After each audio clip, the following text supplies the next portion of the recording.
Salut tout le monde, aujourd'hui je vais vous donner 6 conseils pour les débutantes, voire même les débutants sur Star Stable Online. Ce sont des choses que j'aurais aimé savoir en débutant sur le jeu il y a 7 ans maintenant. Donc ce sont des choses que je vous recommande de faire si vous voulez pas être embêté par la suite sur le jeu ou vraiment carrément quitter le jeu tellement vous en avez marre.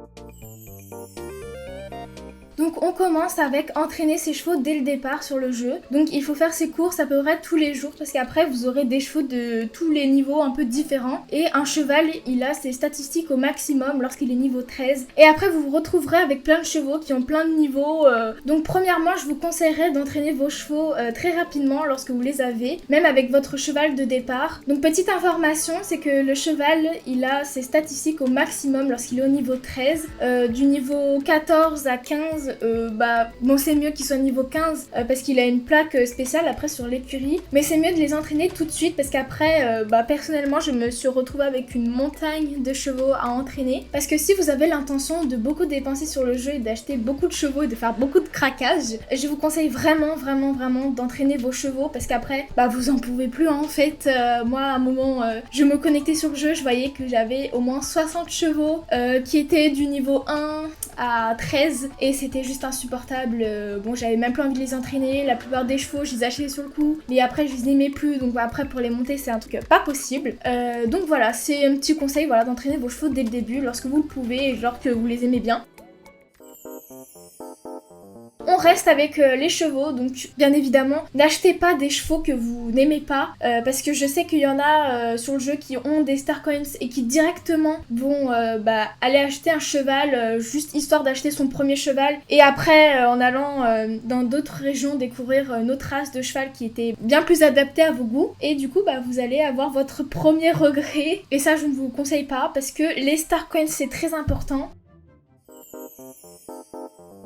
Et avec ça, on arrive au troisième point, donc les Star Coins. Il faut faire vraiment attention à ne pas les dépenser n'importe comment. Donc par exemple en achetant des chevaux que vous n'allez pas aimer dans le futur ou même que vous n'appréciez pas, mais juste pour avoir un cheval plus rapide que votre cheval de départ. Il faut, justement, un cheval de départ qui débarque dans la vidéo. Car les Star Coins sont payants uniquement. Alors Star Stable en offre parfois, mais de façon pas très généreuse. Donc je vous conseille vraiment de garder cette monnaie du jeu uniquement pour des chevaux, parce que en effet on peut acheter des équipements etc en StarCoin, mais je vous conseille vraiment de les acheter en shillings parce que les shillings c'est beaucoup plus simple à gagner, et d'ailleurs il y a une petite astuce que je mettrai à la fin de la vidéo pour avoir beaucoup de shillings. Donc les StarCoins, Star Stable en donne de temps en temps, mais c'est par des petits codes, parfois de 15, 20, voire parfois s'ils sont vraiment très généreux ça peut aller jusqu'à 300 StarCoins pour Noël je crois, mais c'est vraiment tout ce que vous aurez, et c'est pas, voilà. Donc on est d'accord que c'est quand même pas beaucoup. Donc si vous voulez acheter un cheval, vraiment achetez un bon cheval. Je ferai une vidéo d'ailleurs sur les chevaux que je vous conseille d'acheter sur le jeu, vraiment le cheval que je vous conseille lorsque vous êtes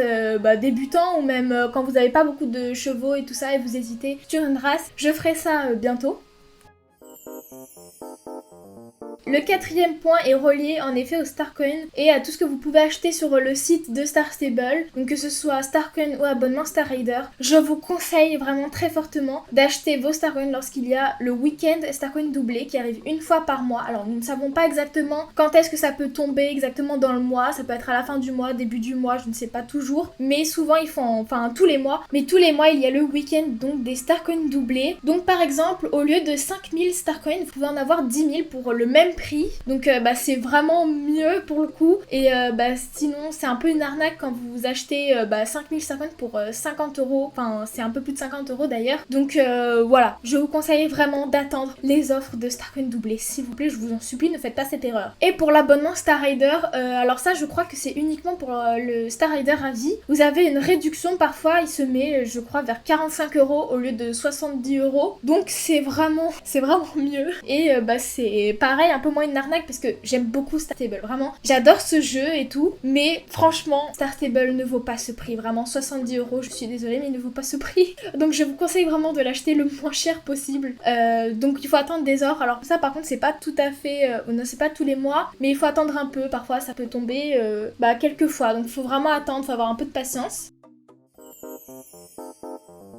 Et le 5e point, c'est de faire vos réputations dès le début, dès que vous commencez le jeu, s'il vous plaît. C'est vraiment le truc qui vous fait lâcher lorsque vous êtes à peu près vers le niveau entre 18 et 22. Donc il y a ce qu'on appelle les réputations, un peu les missions cœur. Donc ce que vous devez faire vraiment lorsque vous commencez le jeu, vous faites vos réputations petit à petit, c'est-à-dire que par exemple, au début du jeu, vous avez d'abord l'écurie Morland. Donc je vous conseille de tous les jours faire un peu vos réputations, donc vos courses, les missions un peu quotidiennes, donc ce qui est par exemple nettoyer les écuries, des petites choses comme ça qui sont dans la zone dans laquelle vous voulez améliorer votre réputation. Et ça je vous conseille de le faire même avec les réputations qui n'apportent rien à la fin, comme par exemple l'écurie Morland. À la fin vous êtes juste admiré, mais je veux dire, il n'y a pas de récompense, il n'y a pas de mission en plus, c'est juste pour faire joli après. Donc bon, si vous voulez un compte qui est propre, il n'y a plus de réputation et tout ça, je vous dis de commencer dès le début. Et sinon il y a d'autres réputations, bon alors je les ai peut-être pas toutes en tête, mais dans certaines fermes par exemple, comme la ferme Sunfield ou la ferme des Goldspur, il faut faire quelques missions si vous voulez avancer, et je vous promets qu'après vous aurez des récompenses et vous aurez d'autres missions par la suite si vous continuez les missions. Vous aurez ça aussi avec les missions principales, donc ça il faut vraiment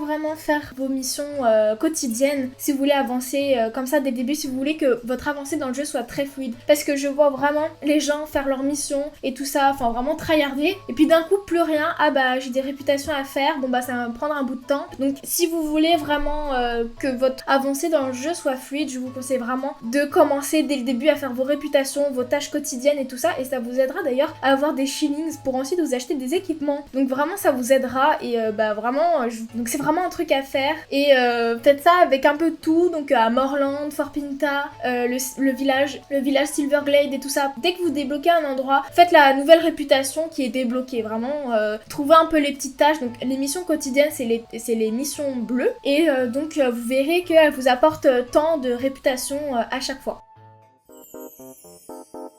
Et 6e point, donc bon ça c'est un truc un peu bonus, c'est de faire vos lucioles à Valdal, parce que vraiment ça rapporte énormément de shillings, et c'est vraiment ce que je propose à mon club pour avoir la tenue du club rapidement, parce que les équipements sur le jeu peuvent être un petit peu chers en Starcoin, et je vous conseille vraiment de les acheter seulement en shillings lorsque vous pouvez. Bon, si vous avez un équipement que vous adorez, qui est uniquement achetable en Starcoin, prenez-le, mais vraiment si vous pouvez acheter en shillings, par pitié achetez en shillings.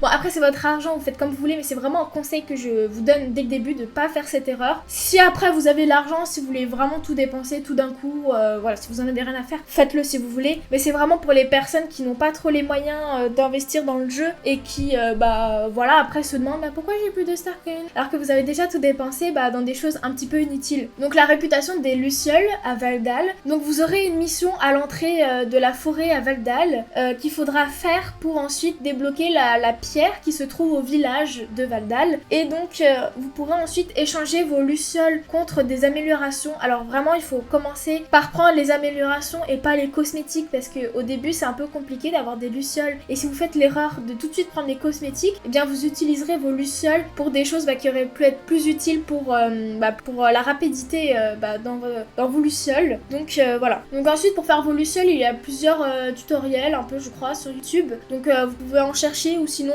si vous insistez je pourrais en faire un, mais je pense que c'est facile d'en trouver sur YouTube. Et les lucioles après ça va un peu tout seul une fois que vous lisez bien les améliorations et tout, celles qu'il faut prendre. Quand vous voyez que cette amélioration fera apparaître 2 fois plus de lucioles ou beaucoup plus régulièrement, n'hésitez pas, c'est vraiment ce qu'il faut prendre. Après c'est assez logique quand vous y mettez et tout ça. Et alors vraiment moi je vous dis que quand ça marche vraiment bien, parce que moi c'est comme ça que j'ai acheté toute ma tenue du club en à peine 2 jours. Vraiment quand je fais beaucoup les lucioles, quand je reste à peu près 2-3 heures là-dessus. Vous pouvez faire ça d'ailleurs lorsque vous regardez autre chose, par exemple une vidéo YouTube, une série, un film, etc. C'est vraiment pas quelque chose sur lequel vous êtes obligé de vous concentrer. Vous pouvez faire ça vraiment quand vous ennuyez un petit peu, quand vous avez envie de jouer mais pas trop non plus, vous êtes pas trop à fond non plus. Donc ça c'est vraiment utile, et après vous verrez que ça vous fait gagner énormément de niveau aussi.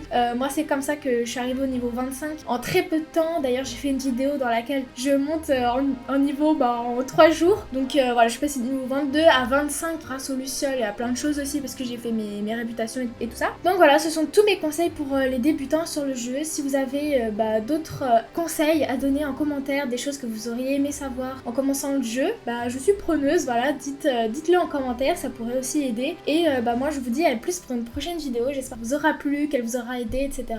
Et voilà, au revoir.